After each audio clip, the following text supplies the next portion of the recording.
menyakitkan. Hal yang sama terjadi. Kita berdua ini mengumpulkan pengetahuan-pengetahuan, dinikmati. Tapi kalau yang menikmati tidak menggerakkannya menjadi energi, perbuatan, amal, nggak ada gunanya. Obesitas ilmu ya. Obesitas ilmu. So, endingnya adalah do. Oke. Keren Pak. Benar ya. Karma, tindakan. Benar. Dimakan lagi, tahu tapi Nggak dikerjain. Mengendap gitu ya. Semuanya diorder.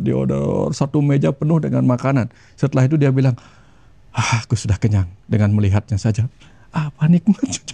Atau kalau dia makan penuh, lama-lama dia jadi ular. Kalau sudah ular penuh, nggak gerak-gerak kemana-mana sudah. Wah benar sih Pak Wayan. Tapi by the way Pak Wayan, kemarin tuh lagi ada satu yang sering saya ulang juga, bahwa kita tuh kan kadang lupa untuk gini Pak Wayan. Hampir 80% sampai 90% di audiens saya ketika saya tanya siapa orang yang paling dicintai dan dihargai, itu rata-rata ngomongnya orang lain Pak Wayan. Lupa terhadap diri. Padahal kan diri ini kan, self love ini kan juga penting gitu Pak Wayan. Jadi ada 2 poin gini Pak Wayan. Ada orang baik, ketika dia terlalu baik, justru malah kebaikannya tuh membuat dirinya jadi rapuh gitu Pak Wayan. Altruis lah kalau pakai bahasa gitu. Altruis itu kan berkorban demi. Ini tipikal orang baik nih, jadi people pleaser, nggak enakan Pak Wayan. Dan menjadi orang baik tuh kadang-kadang tuh kayak keren gitu.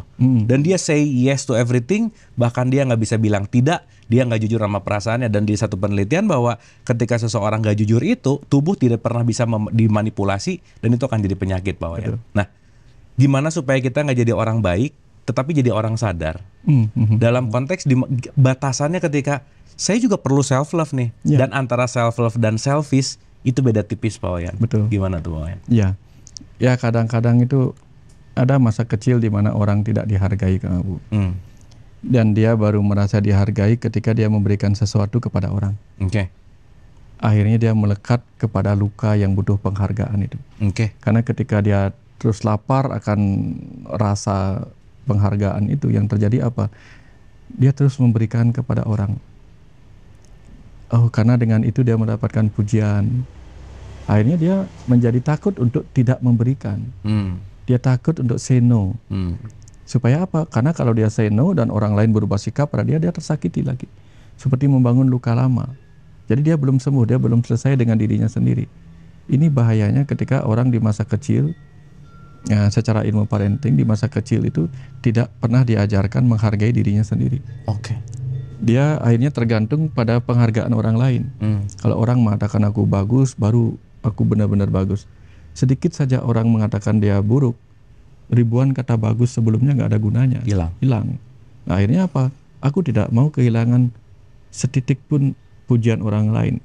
Maka aku akan terus menyenangkan orang lain. Walaupun sebenarnya ada yang nggak enakan padaku, namanya juga nggak enak ya, emang gimana coba gimana menikmati sesuatu yang nggak enak kan? Enaknya di kamu, di akunya nggak enakan gitu. Ya gue udah nggak enakan dinikmati, susah banget. Betul. Orang biasa disuruh nikmati sesuatu yang nggak enakan kan susah. Betul. Dan satu hal saya kemarin dikasih tahu Kang Abu, karena ketika menemukan banyak orang yang bingung mencari pasangan hidup, saya kok udah seumur sekian nggak ketemu pasangan hidup, bla bla bla gitu. Atau saya ketemu pasangan hidup, boro-boro bertahan sampai seumur hidup, tahu-tahu sudah pecah, cerai dan sebagainya. Terus tiba-tiba saya lagi nyapu tuh diingatkan pesan itu dan dialirkan. Nanyalah si Manu pada si Joko Kendal gitu. Karena gimana sih caranya ketemu jodoh yang memang pasangan hidupku? Si Joko Kendal nanya kayak gitu. Si Manu nanya, loh, menurutmu istrimu yang paling mencintaimu dan akan menemani hidup semati siapa? Ya istriku yang sekarang. Salah. Nah, menurutmu pasangan hidup seumur hidup dari istrimu itu siapa? Ya tentu saja aku. Masa istriku kenal gitu. Salah juga. Loh, aku sudah lama loh bersuami istri. Ya nggak seumur hidup kamu. Asal kamu tahu aja, soulmate, pasangan hidupmu, istrimu adalah tubuhmu, suamimu adalah jiwamu. Ya, seumur hidup, sejak kamu baru diciptakan sampai kamu mati, tubuh dan jiwa itulah pasangan suami istri yang tidak pernah ini. Jadi orang lain itu boleh tidak mencintaimu, tapi jangan mencintai istrimu sendiri, yaitu tubuhmu. Jangan mencintai suamimu sendiri, yaitu jiwamu. Karena sesehat-sehatnya tubuhmu, begitu si suami ngambek pergi, mati kamu. Betapapun sehatnya tubuhmu, jiwamu, tapi begitu tubuhmu sakit-sakitan, mati. Makanya di ajaran Buddha dulu ketika Buddha tercerahkan, kan ada yang orang main kecapi itu kan, senarnya kendor, suaranya jelek. Senarnya kenceng, putus talinya. Kan diingatkan waktu itu kan Buddha lagi, Siddhartha Gautama lagi bertapa, benar-benar bertapa, nggak makan sampai kurus kering begitu, nyaris mati kan. Nyanyian itu menyadarkan dia, oh iya ya, kenapa juga aku menjadi pencerahan kayak gini-gini amat gitu. Akhirnya apa? Jalan tengah, ketemulah jalan tengah. Makannya biasa, makan tubuh iya, makan pikiran iya, makan jiwa iya. Tuh. Betul. Jadi itu tadi, jangan sampai demi orang lain kita melupakan pasangan hidup. Ini kan pasangan hidup. Mana pernah dia meninggalkan kita? Wajah kita jelek, dia nggak meninggalkan kita. Kita gemuk, kita kurus, kita sakit, dia tetap aja bersama kita. Setia, sehidup semati. Dari setitik sel sperma dia menemani kita toh. Nanti aja kita terpisah. Tapi ketika tubuh terpisah, dia hanya bilang, aku mau recycling dulu ya. Nanti kapan kamu balik, aku jadi tubuh yang lain. Betapa setianya dia. Bahkan dia menyiapkan dirinya sebelum kita lahir. Nanti aku akan lahir menjadi si A, si B, si C. Sekarang aku melebur diri dulu, menyatu dulu dengan ibu. Wah keren, Pak Wayan, makasih. Ada cerita nih teman-teman, tadi tuh pas saya datang ke sini dan saya tuh menyaksikan ya, pohon di depan rumah Pak Wayan tuh lagi jatuh. Aku tuh tadi nyimak banget ya Pak Wayan. Terus Pak Wayan tuh beneran seperti memperlakukan pohon itu dengan, pokoknya saya tuh ngelihat Pak Wayan tuh lagi beneran menikmati banget gitu tadi waktu kita sambil ngobrol di sini gitu ya. Pohon, terus ada binatang kecil tuh dengan penuh apa dan lain-lain gitu ya, dan saya melihat keindahan, wah ini pembelajaran saya ngelihat Pak Wayan melakukan sesuatu tuh luar biasa untuk Pak Wayan ya intinya berinteraksi dengan bahkan pohon lah ya gitu ya, dalam tanda petik seperti itu gitu. Itu satu. Nanti saya pengen kaitkan juga Pak Wayan tuh punya putra namanya Panji kan. Nah ini kesaksian saya bahwa Panji ini seorang anak yang sangat humble, supel, dan nyambung lah, ngobrol tuh asik dan dia tuh keren gitu buat saya. Dia punya pendirian dan dia mengatakan sesuatu yang kalau buat dia oke, kalau enggak udahlah gitu kira-kira Pak Wayan. Dan saya sangat amazed bagaimana Pak Wayan mendidik Panji gitu. Nah, dua pertanyaan ini mungkin bisa dielaborasi menjadi satu yang menarik gitu, bahwa berarti kan Pak Wayan itu selalu memperlakukan segala sesuatu tuh selalu apa ya? Mindful gitu ya. Melihat segala sesuatu itu luar biasa sehingga berdampak kepada pola pendidikan pun seperti itu gitu Pak Wayan. Nah, ini kata kuncinya adalah bagaimana kita memperlakukan khususnya semesta atau parenting yang jadi satu kesatuan. Gimana Pak Wayan? Tuh gimana tuh? Kadang sebelum saya memperlakukan Kang Abu, saya harus berlaku dulu. Berlaku. Ya kan kadang banyak orang memperlakukan padahal dia belum berlaku itu gitu. Ya, jadi kita belum menjadi teladan. Kita harus belajar jadi teladan. Saya ajarkan dia bagaimana berterima kasih dengan cara saya lebih dulu berterima kasih untuk setiap hal yang dia lakukan. Jadi dengan itu kan dia meniru. Kan Tuhan menciptakan panca indera itu untuk meniru. Ya, burung-burung nggak pernah ngajarin anaknya bikin sarang kayak gini ya, nggak pernah. Tapi si burung tuh mengamati sarangnya. Bisa bikin juga dia. Bisa bikin juga. Padahal ibu burung nggak pernah banyak ngasih nasihat ya. Nah, bikin ya yang baik. Nggak pernah gitu. Dia bikin aja sendiri. Nanti si burung begitu lahir dia lihat nanti terekam di memorinya. Nah, panca indera itu kan merekam semua yang kita lakukan. Maka sebelum memperlakukan, kita harus punya laku dulu. Karena kalau laku kita buruk, maka kita pasti memperlakukan buruk. Nggak ada orang yang perilakunya buruk bisa memperlakukan orang dengan baik. Mungkin sangat sedikit. Ya. Tapi ketika orang bisa memiliki perilaku yang baik, dia dengan mudah bisa memperlakukan orang lain dengan baik. Makanya ajaran-ajaran agama itu kan melatih kita untuk berperilaku baik. Kalau kita nggak berperilaku baik, ya nggak laku kita kan. Benar. Ini Kang Abu laku kan karena baik. Ujungnya kelaku ya. Laku. Oke, Wayan. Oke, keren. Iya. Kalau nggak lakunya baik kan, ya nggak diperlakukan baik, ya nggak laku-laku gitu. Coba jualan barang yang nggak baik, laku nggak? Ya. Sampah aja harus diperlakukan dengan baik sebelum dijual, ya enggak? Betul. Kita rapikan sampahnya, dus-dus bekas kita yang ya sehingga yang tadinya sampah dia bukan sampah lagi. Ini namanya barang recycle. Barang recycle. Barang bekas. Bukan sampah. Bahkan ketika dia sampah kita perlakukan dengan baik, kita jual bukan sampah. Ini mau beli sampah enggak? Mau beli pupuk enggak? Kita sebutnya pupuk. Jadilah pupuk ya, Pak Wayan. Ya. Kotoran sapi pun ketika dikemas dia jadi pupuk. Dijualnya bukan jual kotoran sapi, jualnya pupuk. Padahal itu sama. Tuh. Karena diperlakukan dengan baik, dia menjadi baik. Jadi kalau anak itu benih yang baik, diperlakukan dengan baik, apa efeknya? Oke. Kotoran sapi aja diperlakukan dengan baik jadi sesuatu. Wah, menarik sih Pak Wayan. Dan ya apa maksudnya Pak Wayan mencontohkan juga ke kita semua, ke saya gitu ya, ke Pak Anji gitu, ke sini bahwa itu tadi bahwa apa yang aku lakukan itu yang akan membuat dampak kepada siapa yang melihatnya gitu ya Pak Wayan. Oke, tadi Kang Abu nanya sama ngelihat saya mungkin ya waktu saya ngangkat binatang kecil itu. Iya. Nah, itu kumbang kepik Kang Abu. Iya. Mungkin Kang Abu masih ingat kumbang kepik warna-warni. Iya. Kenapa saya memperlakukan dia? Karena dia dikirim Tuhan, kumbang kepik dikirim Tuhan untuk menjaga pohon ini dari hama orang putih itu. Kalau saya sampai dia pergi, itu yang menemani mereka bertumbuh tuh nggak ada di sini. Kasihan mereka gitu. Rumahmu di sini. Tadi saya baru beli gini Kang Abu.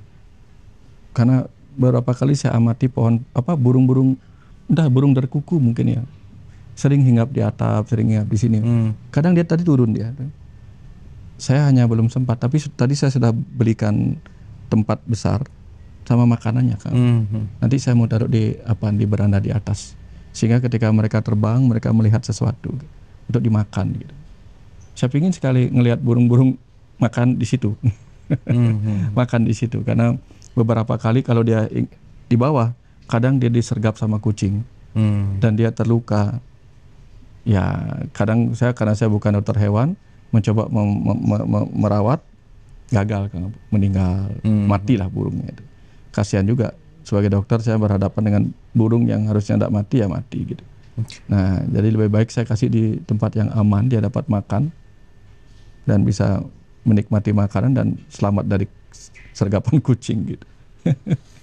Wah, keren Pak Wayan, terima kasih pelajaran lakunya yang saya rasa apa yang dialirkan kepada Pak Wayan ini bukan semata sebuah kata-kata gitu ya, tetapi itu hasil dari laku ya Pak Wayan, hasil dari pengalaman, hasil dari pengupasan yang saya rasa ya balik lagi ya, kita beruntung gitu ya ketemu Pak Wayan dengan mungkin kalau pakai hitungan judul buku ribuan dan kita sekarang tinggal dengerin.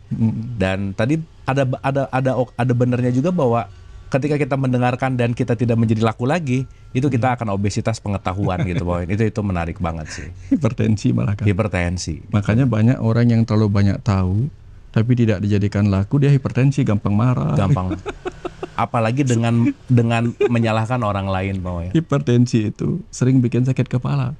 Makanya banyak orang yang obesitas dengan pengetahuan nyalahin orang lain, lihat sedikit gini marah, gitu, emosi jadi. Tuh. Karena hipertensi. Tuh. Ya. Wah, luar biasa Pak Wayan, terima kasih banyak. Setiap recharge ke Bali ini, setiap recharge ke Rumah Semesta ini selalu banyak hal gitu ya teman-teman, selalu banyak insight. Dan tentu saja saya sebagai murid lah ya yang selalu mau terus belajar, banyak sekali insight yang beneran ngebuat bahwa lebih menyadari bahwa beneran Pak nggak tahu apa-apa gitu ya Pak. Tapi yang saya sebenarnya yang berterima kasih sama Kang Abu, karena dengan kecerdasan Kang Abu nanya itu, menggali itu, saya jadi dapat sesuatu. Kalau kita nggak mengalami ledakan-ledakan, jadi saya ini hanya gundukan tanah aja Kang Abu. Karena Kang Abu menanam dinamit yang bagus, ledakan akhirnya apa? Tertambanglah kemuliaan-kemuliaan logam-logam mulia, pengetahuan-pengetahuan mulia yang tertanam di kecerdasan ini itu terdownload dia di situ. Akhirnya apa? Karena apa? Karena Kang Abu bisa memasukkan dinamit yang membuat ledakan itu, ledakan pertanyaan. Jadi saya jadi ikut tahu kan. Kan sebagai orang lokal, saya kan orang lokal di dalam tubuh ini. Yang penambang kan dari PT Freeport. Iya.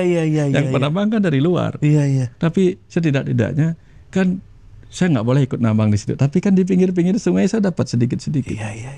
Saya sebagai pengamat di sini, oh ini hal baru yang saya dapatkan gara-gara Kang Abu dibikin ledakan. Iya. Saya dapat sesuatu. Jadi pertanyaan pentingnya Pak Wayan ya? Pertanyaan itu lebih penting daripada jawaban. Karena kalau nggak ada pertanyaan yang bagus, nggak ada jawaban yang bagus. Kita sama-sama belajar dari semesta ini, bukan saya yang ngajarin. Saya belajar karena ditanya sama Kang Abu. Semesta mengajarin kita berdua, Kang Abu. Makanya ketika ada pelajaran yang membuat saya blowing di kesadaran itu, kadang saya menangis, Kang Abu. Wah, ini kalau lagi dia begitu misalnya, lagi kayak tadi itu, wow gitu. Wah, saya harus terhenti nih, gitu. Karena harus, ya kalau enggak, masa kalau granat sudah mau meledak kan kita harus hentikan dulu. Kalau buruk langsung dilempar, meledaknya di sini gitu. Tahan dulu, biar meledaknya di tempat yang benar. Iya, di tempat yang pas gitu, atau di waktu yang pas. Nah, ketika dia lagi tiba-tiba dinamit itu mau meledak, kita tahan dulu. Ini kalau dikeluarin, dia nggak keluar sebagai kata-kata yang jelas nanti, gitu. Apa yang bisa kita tangkap di situ? Betul. Biarin dia tenang dulu gitu.